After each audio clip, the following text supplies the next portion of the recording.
Hi, welcome to today's video. My name is Mark Bailey and I'm a photography studio owner. I've had my studio for over 15 years and today I want to go through ways that you can make your pictures for your clients 10 times more valuable to them. You'll have them coming back to you asking to buy every single one of them. It's what we use in our studio and it works so well. Now, a lot of photographers, especially those who come working for myself or just other photographers that I meet, especially when they're starting out, will focus far too much on the pictures, the photography, and also the editing. Now, these are really important, and you can't just go out there, take rubbish pictures, and hope that they sell. That won't work. You show enough people, price yourself as low as possible, you will make some sales, but you ain't gonna make enough to pay the bills at the end of the day. So, your photography is already good enough.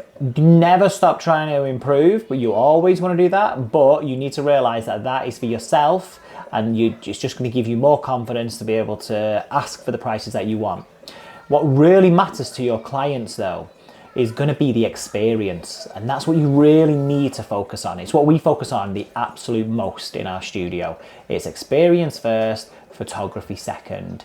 That combination for us works so well, and when we realized that, and it took us a fair few years before we realized that's really what sells, once we did realize it, our averages tripled, and I swear by it. Now, when I'm talking about the experience, think about that time when you've gone to a restaurant and you're waiting for your food to come, you're starving, you're really excited. And then the next minute some food comes out and it goes to the couple on the table next to you and they arrived after you and ordered after you. So why are you still waiting?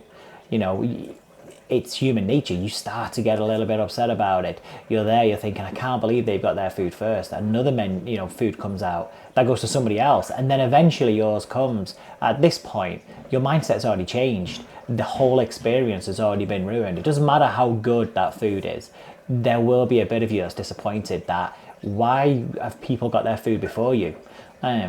And so, little things like that, I'm sure there's times where, you've been somewhere and the staff have been quite rude. And it again ruins the experience, regardless of where you've been. Maybe you've been to a local electronics shop to go pick something up, get your new camera, and they've just not given you the due care and attention that you wanted. My little boy, he does go-kart racing. And there's a very big shop that sells all the equipment, all the helmets, the race gear, every little part that you could think of. It's a brilliant shop. The staff in there are amazing. However, our very first time that we went, we got the wrong guy on the wrong day. It was a mad busy day as well. We were brand new to karting, so we were after some advice. And we didn't get anything. We were told, go over there, go pick what you want, bring it over, and there you go. Well, I'll sell it to you. We went over and we said, is this the right size helmet? We were just asked, did it fit? And we were like, well, I think so, yeah, I'm not too sure. Now, you guys might be there laughing, but for us, we didn't know, how tight should his helmet be? This is my little boy, he's literally just turned 13. He's going to be racing around in a go-kart at about 60, 70 miles an hour. I need to make sure the helmet's either not too tight and not too loose on him. So that spoiled it for me. Now, since then, we have been back, and every single person that's, dealt with us has been absolutely amazing. The guy that dealt with us on the first time has also, dealt with us since, and that's why I say it was just the wrong guy on the wrong day at the wrong time. But if that could have been enough to stop me from ever going back there. Now, this is the same for you with your clients. The experience, really genuinely focus on the experience with them. And there's lots of different things that you can do with this. I remember when I had my first studio, first opened it, my dad came in, the studio was nice and clean, and he told me off. And it was a proper telling off. And I'm Gen X, so, telling off from your parents is bad news. So I'm there and I'm thinking it's nice and clean. I've tidied everywhere up, the floor's all nice and clean. My dad came in, looked around and told me off. He was like, are you kidding? Look at the state of this place. There's no way that I'm gonna let you bring my grandchild in here and let him crawl around on the floor while you're taking pictures and stuff. I'm like, what are you on about? It's nice and clean. He's like, no, look at the sides, look at the corners. And it's one thing, like if you think about where you are right now, you probably couldn't tell me whether the floor underneath you is spotless without looking. However, looking around the room, you know, your eyes are drawn directly straight to, say, the edges of the room, around the skirting boards and the corners and things like that. And that's the place where you don't spend too much time, you know, attention, especially if you're a bloke. So, you know, when you're tidying, sit down where the clients are going to be and look around the studio.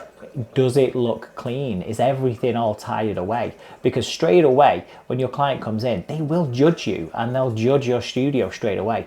Now, if it's a mess, if it's untidy, if you've just put some stuff in the corner out the way, and I'll deal with that later on because I'm running a bit late and things, that could be enough to ruin the experience for them. So first thing to concentrate on is make sure your shooting area, your studio, everywhere is nice, clean and spotless.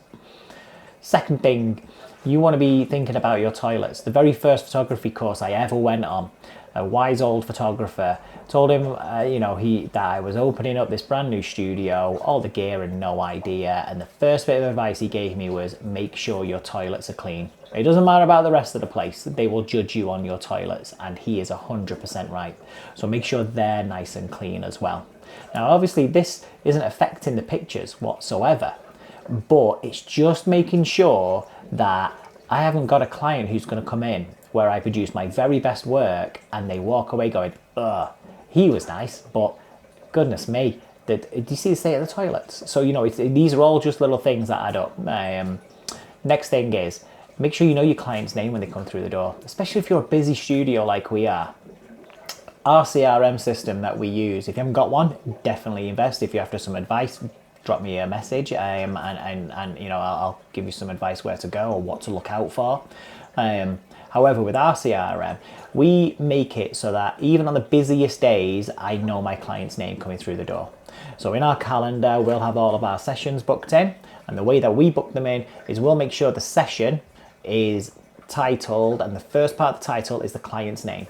That way, if I'm running late, if a client's turned up late for the previous shoot and I've then finished and my next client's coming through the door, I just have one quick glance at the calendar. I can see that it's a Stacey Williams. Fantastic. That's all I need to know. So I can go downstairs. Hi, is it Stacey? How you doing? Your client's experience is then raised because straight away they don't know you run upstairs. They just go, oh, Mark, you know, you Mark, great, oh my God, you know, he's expecting me. I feel a little bit more important now, rather than, oh, hi, you here for a shoot? Yeah, what name is it, please? You know, there's two very different ways of doing it. And I see my staff do either one of those. So obviously, as you can imagine, when I see the second version, hi, are you here for a shoot? Or are you here for a design? You know, straight away, I come down on them straight away and say, no, experience, check your calendars, go and have a look. You know, come downstairs. Hi, is it Stacey? Fantastic. Come on through. Just raises the experience for them. Next thing is, while you're with them, every photographer that's ever worked for me always starts exactly the same. And we work with them and train with them to make sure this changes. They're nervous when they do their first sessions. You'll be nervous when you do your first session. Or if you've been on holiday for a bit and you come back and then you've got to do your next session. It's very easy, especially for us when we're doing a baby shoot, for us to be focusing just on child. And, you know, we will make sure baby's nice and happy because it helps us get nice big smiles on the pictures.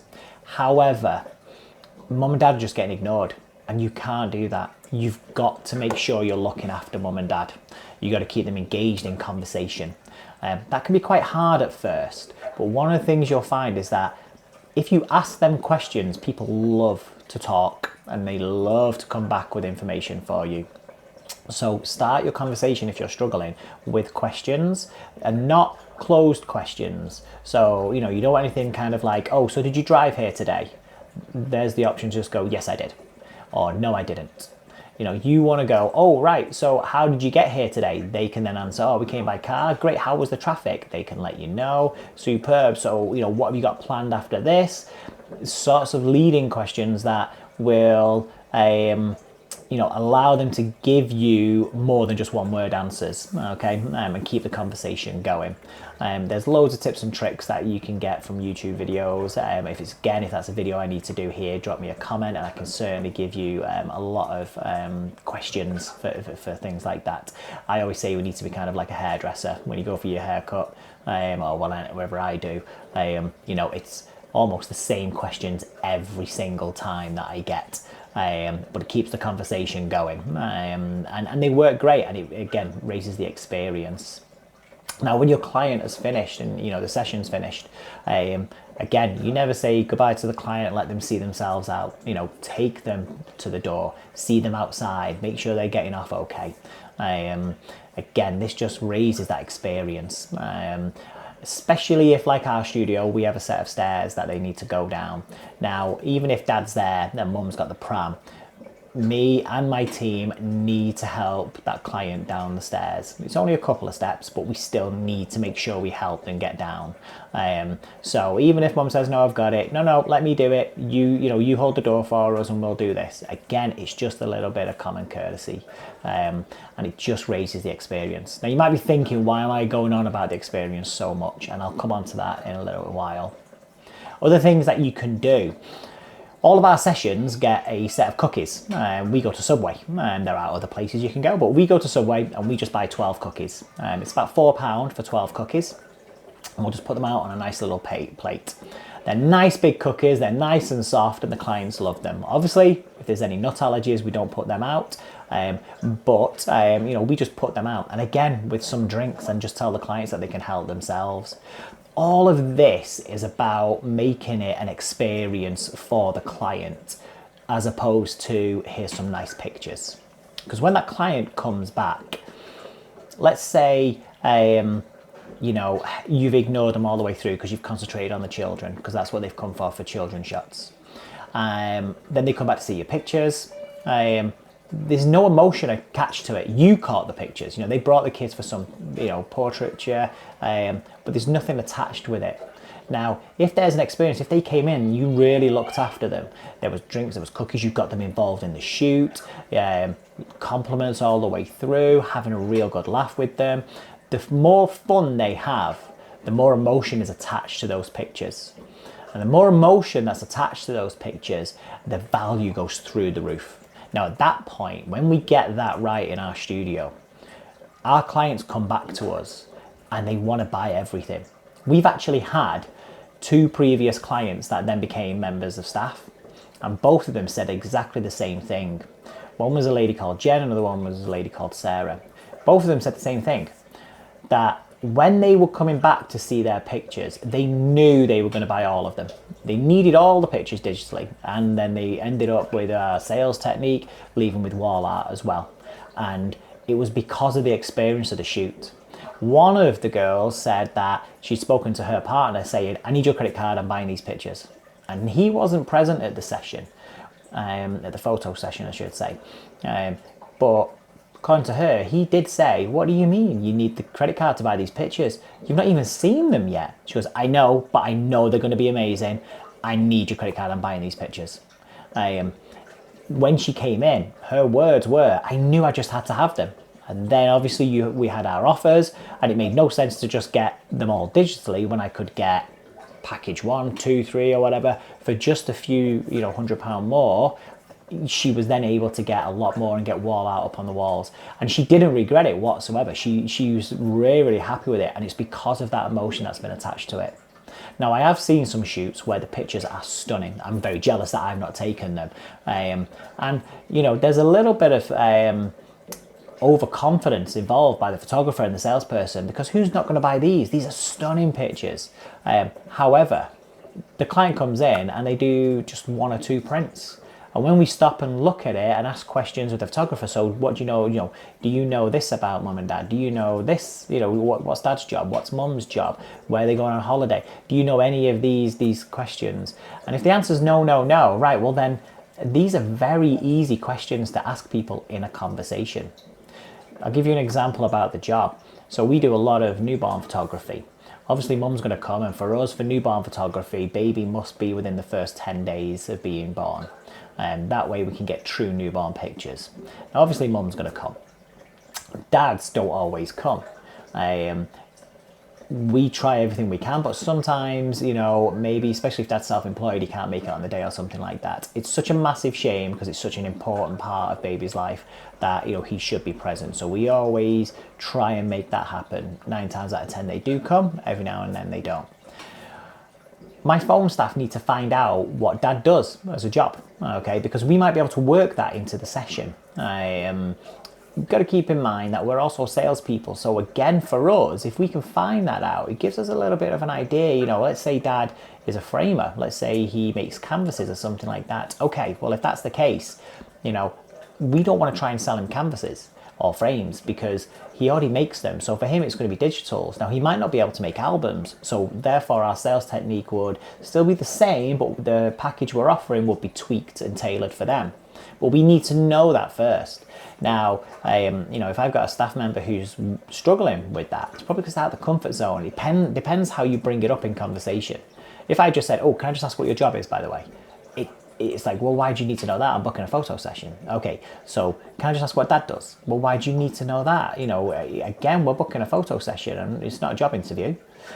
So it's how we word things. So again, when we're on the phone, we can word things turning around saying, oh, great. Now, will dad be coming to the session? Is he able to get time off work? What is it that he does? Now, that's a layered question. You know, my original question was, is dad coming? I don't let them answer. I jump onto another part of the question, which is he able to get time off work? I don't let them answer, and I jump straight to what is it he does for a living? Now, it just flows natural.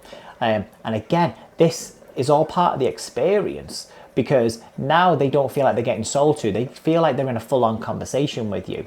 And this needs to be happening all the way through. So when I see a very bad sale but stunning pictures, the first thing I do is speak to my photographer and ask them, did you find this out? Did you find that out? Did you find that out? Did you find that out?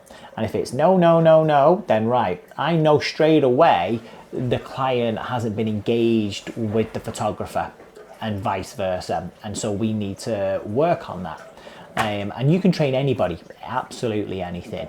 You can't train personality. So, you know, and one of the things that I'm very proud to say is that everybody who works with me has a good personality. It's what I hire, you know, personality first, skill set second, because we can teach whatever we need to. So with all of that being done, you've also got to make sure you've got your follow-up done. Again, you know, the whole experience doesn't end at the door for us. The client will then leave. Now, the client, if we've got it right, will come in, they'll start with their emotions, say down here, a little bit nervous, they walk into the studio, they see all the expensive wall art dotted around, they've probably never been into a studio before. They then start to think, oh, this is going to be a little bit out of our price range here, I'm not entirely too sure. Then they meet us and we meet and greet and we really look after them, get the drinks, we've got the cookies, it's a nice studio, it's very nice and clean, everything is all tidied away and folded, blankets folded and things like that. It looks beautiful. We've got music playing. We also have either candles on, scented candles, or we might have a diffuser, a reed diffuser or something to make it smell nice in the studio. So it's a nice experience for them. And then the photographer will look after them and ask them lots of questions, get them engaged, get lots of genuine laughs and things like that. Then we're helping them to go out of the studio and taking away a product guide. So as all this is going on, their emotions are slowly growing and growing and growing, and they're really enjoying it. And then here comes the shocker, there's the price list. Ooh, right, okay, now it's back to business. I've got to think about what am I going to spend, where's it going to go, and what's our budget, okay? I want to bring them back up. So 1 hour after the client has been into us, we will send them a message saying, oh, hi Stacey, it's Mark from Olive Tree, and we are just editing your pictures at the moment, and it's an absolute pleasure to work on little Max's pictures. Really can't wait for you to see them. Hope you have a great day, thanks. That's it. Motion goes straight back up. Mum and dad also start to think straight away, oh, right, okay, these are good pictures. Let's go through. They open up the product guide again for the second time, start to think, what is it that we're gonna go for? Puts them back into this spending mood. Now, with our CRM, we have all of this automated, which is really, really good. So all we need to do is just book the client in for the next session, and we know that that text message will get sent automatically. Should the client then respond, well, again, our CRM system's good enough that it can do an auto response to them, or it will flag up on every single machine and phone and tablet we've got, so we can answer it straight away, which is great. Again, you've heard me say in a lot of other videos, you need to get your processes all set up and automate as much as you possibly can. The more you can do automate, the more time you've then got to spend on your client and get the experience completely right for them. Once we've done all of that, we then have automations where we will send them reminder texts before they come back to see their pictures. Again, part of the experience, we do not call it a sales viewing or a sales session, because sales lets them know they're going to get sold to, and they'll put that brick wall up in front of you, okay? And then you've got to break that down before you get to the point of selling to them, and that can be very difficult and also harm the sale. So the language you use will make a difference. So we call it a design consultation, and they'll be with their design consultant in the design consultation room. All the way through that, we're letting them know that they're coming back to design wall art, okay? And that they'll have to make the decision on the day, and we'll make sure that all of these messages and all of this what's the word I'm looking for? Not messages. This language is being used so that it helps the client get into the mindset of purchasing with us. Now again, these messages are all automated, so again, once we've booked in this client, I don't have to do anything else. We've done all the hard work and set up the automation, and so now all of these nurturing messages and emails will go through automatically. It makes a big difference to our sale, and the amount of clients that will come back, see that slideshow, and they will stop and we'll ask them what they're going to do. The amount that turn around and go, oh my God, I love them, I want them all. And then our sales bit starts. It works really, really good. So guys, I know it's probably not what you want to hear as a photographer. You know, you may have the most stunning of pictures. If you do, fantastic, you're already a step ahead. If you're still worried about it, there is no better critique than a client who's going to come through the door and tell you whether they like them or not. But seriously, we have sold some very big packages where baby has cried most of the way through the session because they're teething or something like that, or it's just not their day. But mum and dad have been put at ease, enjoyed it so much that when they've come back, all they have is happy memories attached to each of these pictures, so they want them. I hope that's been useful for you guys. Please give me a like and a subscribe if you got this far. Brand new channel. My goal is to get to 20 subscribers so far, so it's not a very big goal. I just want to see if I can hit that and how soon I can. So if you can give me a little subscribe, that'd be amazing. Anyway, I will leave you guys to it, and there'll be another video coming up tomorrow. So yeah, I hope that's been useful. Thanks very much, guys. Bye.